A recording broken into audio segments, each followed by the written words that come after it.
First Congregational Church is important to me because without it, I don't know if I would still be here, actually. And that's a big statement, so let me try to explain. Growing up, I was always a very athletic person, but my main sport was ice hockey.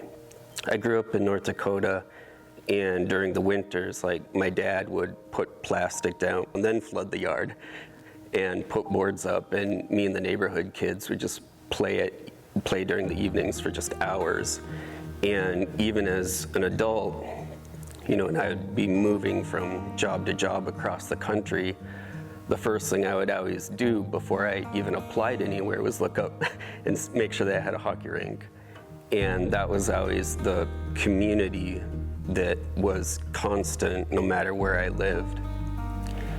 When I was 19 years old, I was diagnosed with a serious mental health condition, and that made adulthood very difficult for me, but ice hockey was the main thing that helped me with my mental health, because I would be able to get all the stress out. I had a community, there were people there, and that worked for me for a long time until I started getting into my 30s, and what happened is I started getting injured, like a lot of athletes around that age. And I got to the point where those injuries were serious enough that I started to have to take time away from hockey.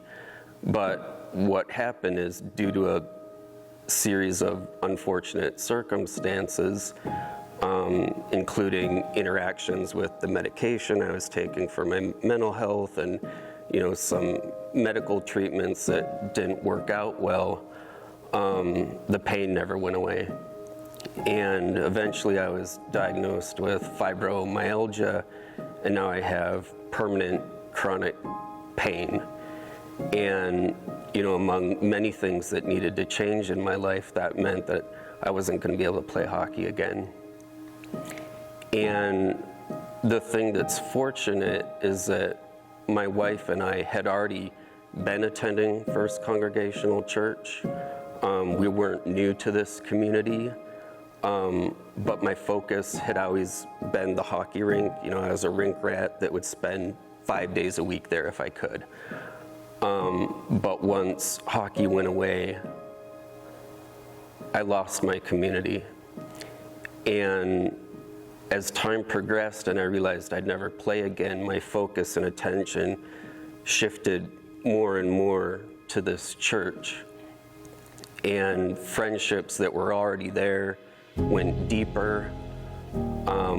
I participated more in different small groups and activities, and met new other people and joined other groups.